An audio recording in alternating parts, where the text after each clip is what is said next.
Olá, graça e paz, tudo bem com você? Estou aqui para iniciar o nosso 8º módulo do curso Vivendo pela Graça e esse módulo tem por título Identidade e Propósito. E o título da nossa primeira aula é Onde está Jesus? Eu quero começar lendo João capítulo 16, versículo 15 e 16 e eu vou estar fazendo aqui algumas pausas para que a gente possa ter o entendimento correto do texto e o que Jesus, na realidade, queria estar trazendo de informação para o meu conhecimento, para o seu conhecimento e vivermos este conhecimento na prática através da graça em Cristo Jesus. Lembrando que João 16 foi logo após a celebração da nova aliança. Já estávamos vivendo uma nova era na humanidade.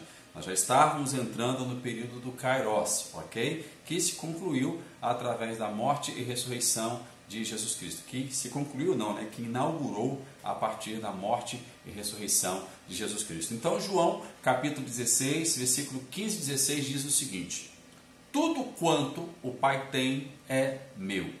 Tudo quanto o Pai tem é meu. Eu quero lembrar que Jesus Cristo ele trouxe essa informação para os seus discípulos quando ele citou a parábola do filho pródigo, ok? O filho mais velho reclama com o pai, porque o pai está fazendo uma grande festa, uma grande celebração para o filho mais novo, rebelde, que voltou para casa, e o pai responde para ele: olha só, você está reclamando que eu nunca fiz festa para você? Mas tudo que eu tenho, tudo que é meu, também é seu. Assim como também é do seu irmão, que chegou, estava perdido, estava tido como morto, e agora ele volta para casa. Tudo que é meu também é dele. Jesus colocando o amor de Deus, colocando o posicionamento do nosso Pai ao ver eu e você como filho, independente daquilo que temos feito, de bom ou de ruim.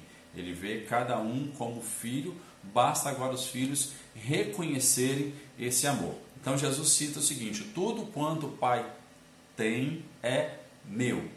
Aí ele diz o seguinte: por isso vos disse que há de receber do que é meu. Ou seja, o que eu tenho, que é meu, que também é do meu Pai, vocês também vão receber. Vocês vão receber. E vou-lo há de anunciar. Ou seja, eu ainda vou anunciar o que eu tenho junto com o meu Pai e que eu vou entregar para vocês. Vocês vão receber isso. E aí agora ele cita o momento em que ele vai ser crucificado e morto, né? O período em que ele é crucificado, principalmente o morto, no momento que ele está na sepultura, ele diz: um pouco e não me vereis. Um pouco, ou seja, durante o período em que ele morre, é sepultado e ressuscita, ok? Quando ele ressuscita, ele diz: e outra vez, um pouco, ok? Já falando pós-ressurreição, e ver-me-eis, porquanto vou para o Pai. Até o momento em que ele fala sobre a ascensão para o Pai. No capítulo 16, versículo 15 e 16 aqui de João, Jesus ele traz à consciência essa série de acontecimentos que viria sobre a vida dos apóstolos e, consequentemente, para a igreja. Os apóstolos estavam ali representando a igreja. Ele mostra o destino, na realidade, dele, pós-ressurreição, e também o destino da igreja. E este destino é um destino de poder. Mateus, capítulo 28, fala o momento em que Jesus já havia ressuscitado, já há alguns dias, e ele, antes de ir aos céus, subir, voltar para os céus, como diz aqui, porquanto for para o meu Pai, no versículo 16 de João 16, ele diz o que na realidade aconteceu com ele, logo após a ressurreição, logo após o sacrifício, né? A ressurreição na realidade, durante o período ali, nesse intervalo de morte e ressurreição. E chegando-se Jesus, falou-lhe dizendo: é-me dado todo o poder no céu e na terra. A palavra céu e terra, nós já falamos por várias vezes aqui no curso Vivendo pela Graça, no hebraico é Shamaim, então a gente compreende como universo, né? É-me dado todo o poder no universo. Agora eu quero que você guarde muito bem isso. Ele está falando de uma autoridade que foi dada para ele sobre todo o universo. Essa mesma autoridade que Deus conferiu para Adão lá no Éden. Lembra que Adão falou: não, eu te dou todo o poder e autoridade, toma o trono, toma a coroa, eu quero que o Senhor continue reinando sobre a minha vida. Agora Jesus assume esse posicionamento de poder que era de Adão.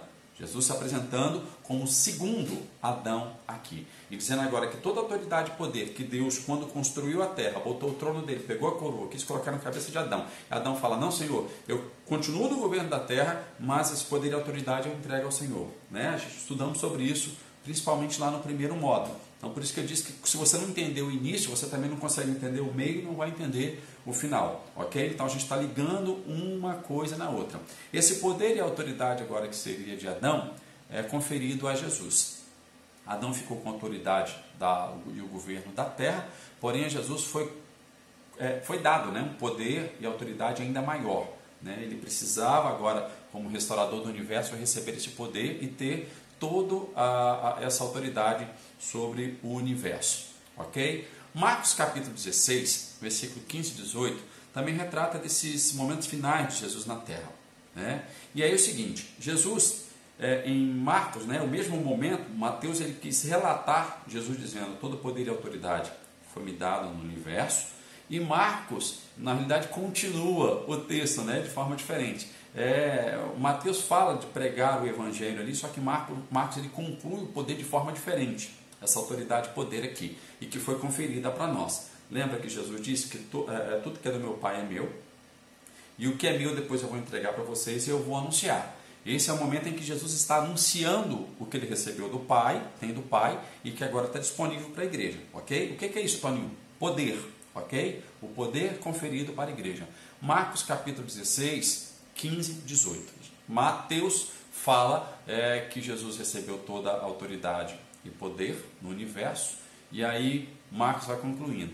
Portanto, ide por todo mundo, pregai o evangelho a toda criatura. Ok? Na versão original diz o seguinte, portanto, ide por todo mundo e pregai este evangelho. Qual é o evangelho? Que todo poder e autoridade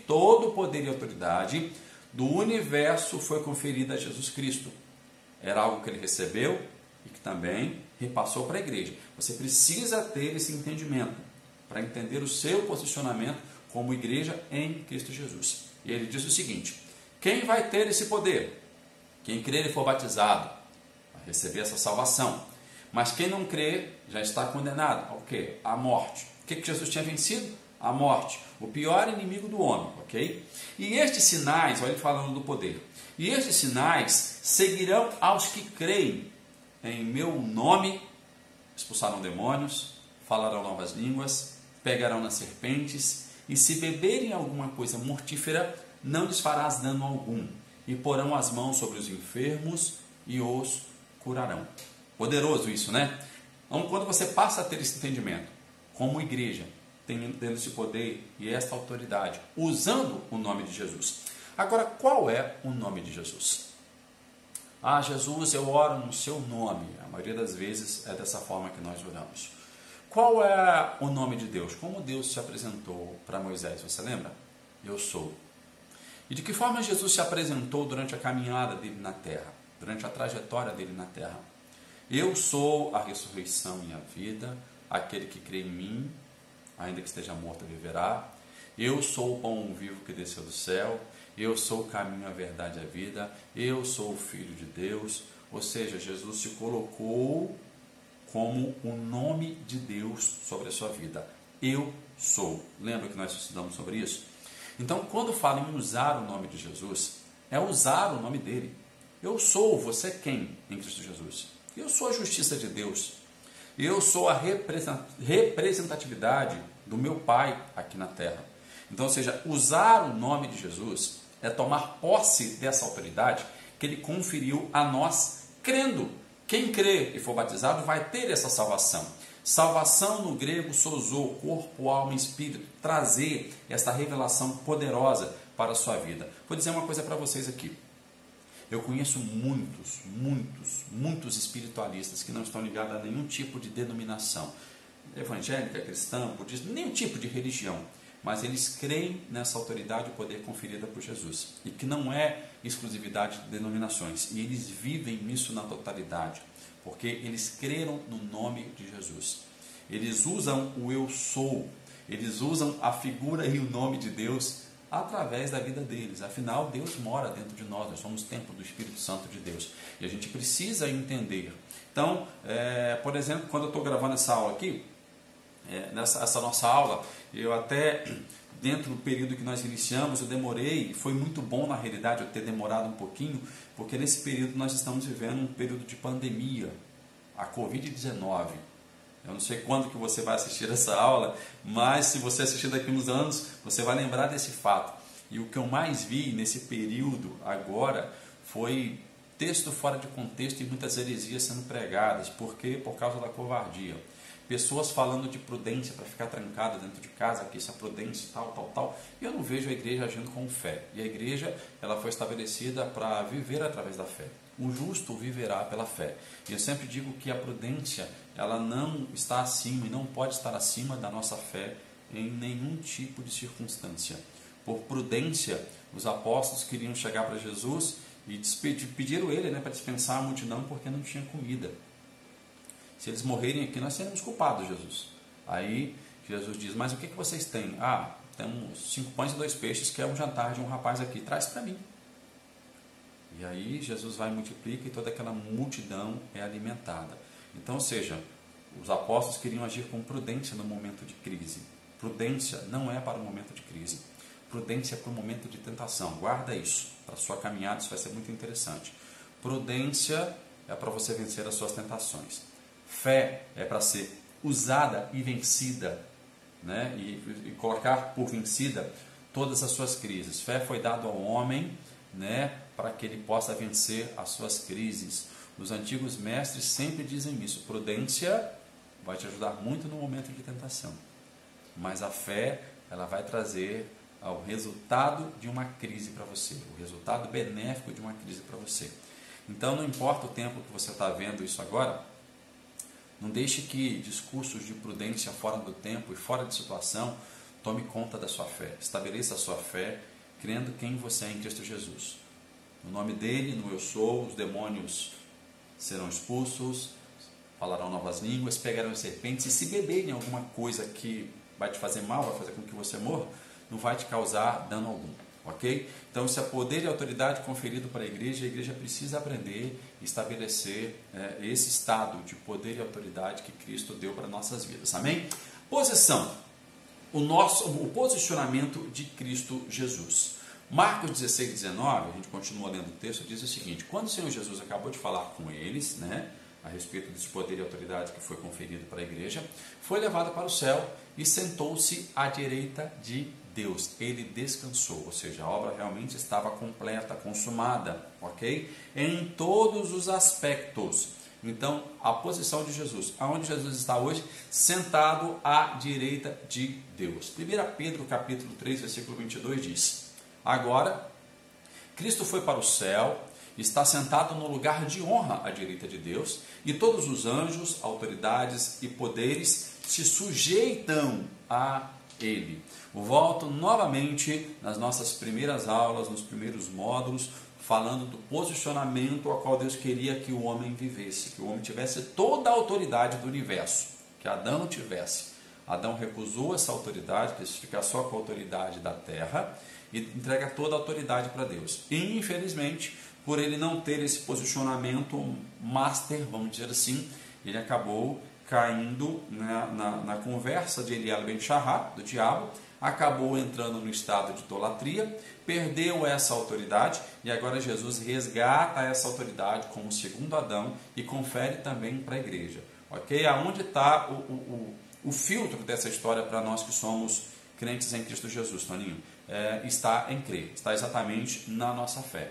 Entender que nós estamos com Cristo e por estarmos com Ele, nós temos algumas coisas ao nosso favor. Dentre elas é que todos os anjos, autoridades e poderes estão sujeitas a Ele. Ok? O propósito, Efésios capítulo 4, versículo 7 e 10 diz: mas a graça foi dada a cada um de nós segundo a medida do dom de Cristo. Qual é o dom de Cristo nesse texto? A vida eterna, ok? É o que o texto está nos trazendo aqui. Então foi dada a cada um de nós segundo a medida da vida de Cristo. ok? Então, Toninho, quer dizer que uns vão receber mais, outros menos? Não, não. Isso aqui está falando de vida eterna. É uma coisa já definida. Por isso diz, subindo ao alto, levou cativo o cativeiro, né, a morte, e deu dons aos homens. Subindo ao alto, na medida que quando ele subiu, ele levou a morte, cativou com ele, a morte já não existe porque já está vencida, e deu vida eterna aos homens, esse dom, ok? Ora, ele subiu ele subiu que é, senão que antes tinha descido as partes mais baixas do universo, ok? Algumas traduções aqui, igual aqui está terra, mas está relacionado às partes mais baixas do universo, e eu não quero entrar muito em detalhe aqui com você a respeito disso, mas Jesus foi anunciar a vida eterna para todos aqueles que tinham morrido antes dele. Isso faz parte da justiça de Deus, né? Em Jerusalém, logo quando Jesus ressuscita, algumas pessoas que eram conhecidas e que estavam mortas foram vistas ressuscitadas em Jerusalém. E por que elas participaram desse momento em que Jesus estava ali, ainda na terra, eles ficaram ali? Porque eles só foram para a eternidade, né, para o local onde deveriam estar em Cristo Jesus, após Jesus também subir. Mas isso é um outro assunto, é assunto escatológico, a gente pode discutir num outro momento aqui, que não é o propósito também da nossa aula. O meu propósito em Efésios 4, 7 e 10 é exatamente trazer essa revelação clara do maior poder que o homem tem, que é a vida eterna, ok? Que é o que fecha com chave de ouro. Aquele que desceu é também o mesmo que subiu acima de todos os céus para cumprir todas as coisas. Já cumpriu todas as coisas. Então agora o que é que eu preciso fazer? Eu preciso crer que está tudo consumado. E mesmo que eu tenha aqui as tentações, eu tenho as crises, e se esse tipo de tentação ou crise me levar para um estado, ao que nós chamamos de morte aqui, eu não morro, porque eu creio que eu sou a ressurreição e a vida através de Cristo Jesus. Eu creio nele, então de forma nenhuma eu vou morrer, eu vou eternizar. Então esse foi o propósito maior de toda a obra de Cristo, e precisava acontecer, ele precisava cumprir todas as coisas, e sentar-se à direita do lado do Pai para dizer, pode descansar, porque eu também já descansei e já cumpri todas as coisas. Agora, qual é a garantia dos santos? A minha garantia e a sua garantia. Hebreus capítulo 7, versículos 24 e 25. Primeiro, mas este, porque permanece eternamente, tem um sacerdócio perpétuo, portanto, pode também salvar perfeitamente os que por ele se chegam a Deus, vivendo sempre para interceder por ele. Então, o primeiro momento aqui é que nós temos a garantia que Jesus está o tempo todo intercedendo. Ou seja, a obra dele foi completa, ele cumpriu e está o tempo todo intercedendo pelos santos. Ele pode salvar perfeitamente. O negócio é você se achegar. De que forma que você se achega até Jesus Cristo? Através da sua fé. Você não precisa esperar um período, um tempo, para chegar como era na época da lei, chegar para o sacerdote para ele interceder por você. O sacerdócio de Jesus ele é perpétuo, ele é contínuo. Na medida em que você crê, já te libera de qualquer situação complicada e que possa te levar à morte eterna. Ok? Através da fé e do reconhecimento de que a obra dele foi completa na sua vida. Eu quero ler também 1 João, capítulo 2, 21, João também descreve sobre essa garantia que os santos têm em Cristo Jesus. Meus filhinhos, estas coisas vos escrevo, para que não pequeis. E se alguém pecar, temos um advogado para com o Pai, Jesus Cristo, o justo. E ele é a propiciação pelos nossos pecados. E não somente pelos nossos pecados, mas também pelos de todo o mundo. João estava escrevendo para a igreja, ok? Para os santos, para os salvos daquela época, mas já estava agora trazendo o seu texto também para outro tempo, para outras pessoas e para outros povos, ok? No entendimento de que, olha só, vai chegar uma hora em que eu e você vamos pecar. E se você pecar, não entre em desespero. Saiba que você tem alguém que intercede por você, junto ao Pai, Jesus Cristo, né? E ele vive para sempre intercedendo, né, pela gente. Para salvar perfeitamente aqueles que se achegam dele, como nós lemos em Hebreus capítulo 7, 24. Ele é a propiciação pelos nossos pecados, e não somente pelos nossos, mas também pelos de todo mundo. Ok? Não tem tempo, não tem hora, não tem dia, não tem situação que Ele não resolva quando você passa a acreditar no poder dessa obra maravilhosa. Toninho, então quer dizer que eu posso pecar a zóia que eu vou ser perdoado? Não estou dizendo para você pecar a zóia, estou dizendo que se acaso você pecar, se alguém pecar, ok? Nós temos alguém que nos resgata através da sua obra, através da sua autoridade, através do seu poder. Então, como santo de Deus, eu e você, nós temos que ter uma consciência de santos, né? Efésios capítulo 1, versículo 18 a 23. Tendo iluminados os olhos do vosso entendimento, para que saibais qual seja a esperança da sua vocação, as quais as riquezas da glória da sua herança, nós, santos, né? Riquezas da glória, vida eterna, e qual a sobreexcelente grandeza do seu poder, aqui está sobre nós no texto, né? Mas a versão correta é em nós, a grandeza do seu poder em nós, os que cremos, segundo a operação, aqui no hebraico é pelá, ou pulá, que é o mesmo que a atividade da força do seu poder, é a atividade do poder dele em nós, que manifestou em Cristo, ressuscitando dentre os mortos e pondo à sua direita dos céus. Olha só, quando ele fala de um poder, quando ele fala de uma atividade, uma operação, fala exatamente do nome do eu sou agindo em nossas vidas, na medida em que você crê nisso, na medida em que você expõe isso, dizendo quem você é em Cristo Jesus, usando o eu sou com todo o seu pensamento, com todo o seu sentimento e nas suas ações. Precisa estar na atividade, a atividade da força do seu poder que manifestou em Cristo, que ressuscitou ele dos mortos, que colocou ele à direita do Pai e colocou acima de todo principado, poder, potestade, domínio e todo nome que se nomeia, não só no século, né, em que Paulo estava vivendo, mas também em todos os séculos, o vindouro, por toda a eternidade. Sujeitou todas as coisas a seus pés e sobre todas as coisas o constituiu como cabeça da igreja. Ou seja, ele é a cabeça, mas nós somos igreja, então nós fazemos parte do corpo dele. E esse poder flui em nós, ele tem que estar atividade em nós, ok? Cabeça da igreja, que é o seu corpo, a plenitude daquele que cumpre tudo em todos. Tá, então Jesus Cristo ele pode cumprir todos os meus desejos, todos os meus anseios, segundo a vontade do Pai? Sim, sim. Então, qual é a vontade do Pai? Que você tenha saúde, que você tenha prosperidade, que você tenha autoridade sobre demônios, usando o nome de Jesus, expulsando eles. E se você beber alguma coisa que possa te fazer mal, declarando a saúde, a vida de Cristo na sua vida, será que isso não muda? A gente precisa se colocar realmente num posicionamento a qual nós temos que viver como igreja de Cristo Jesus. Isso é uma questão de consciência, está aqui, ó. É o arrependimento, a metanoia, a mudança de mente. Então Jesus Cristo ele veio trazer muito mais para a gente do que uma comunidade. Eu sempre digo que às vezes é bom viver em comunidade, tá, gente? É maravilhoso, mas há um grande perigo de viver numa comunidade dentro do sentido da palavra.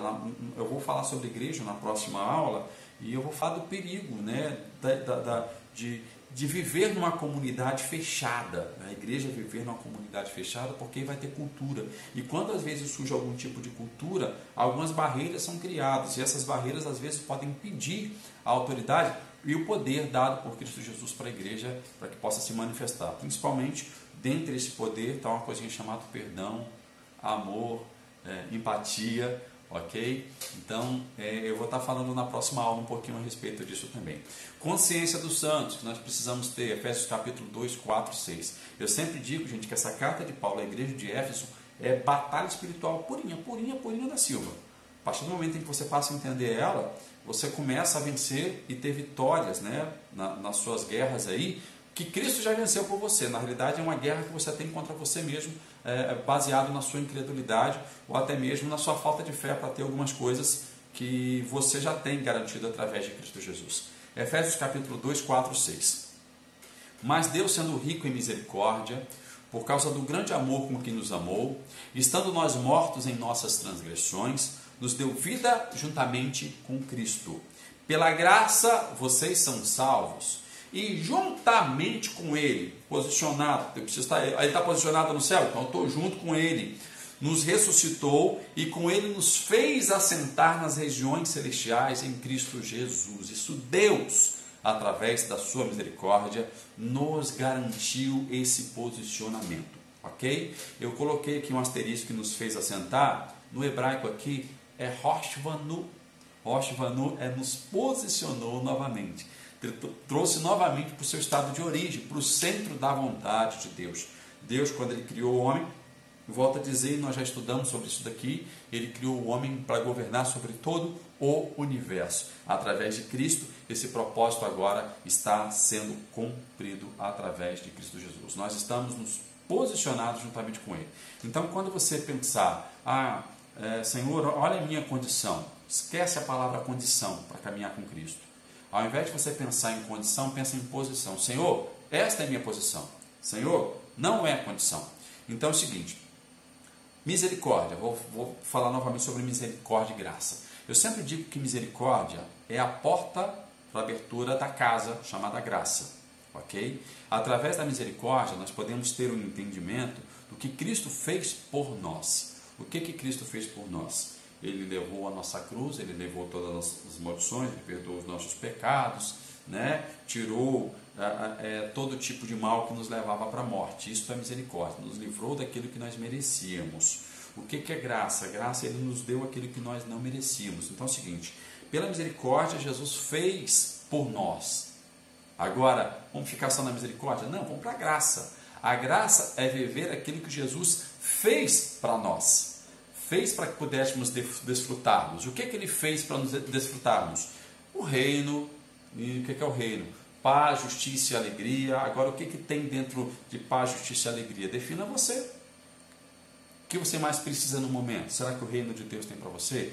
Jesus fez isso para você. Graça é o que Jesus fez para você. Misericórdia é o que Jesus fez por. Não fique no por você. Vai para você e comece a desfrutar dessa vida abundante que Ele estabeleceu para a sua vida. Olha, gratidão pela sua vida. Terminamos aqui a nossa primeira aula do primeiro módulo. Aonde está Jesus? Onde está Jesus? Jesus está assentado, posicionado à direita do Pai. E nós, como igreja, também estamos com Ele. Agora nós precisamos entender o que realmente é a igreja. Falamos na próxima aula. Grande abraço, fique na paz e continue vivendo pela graça.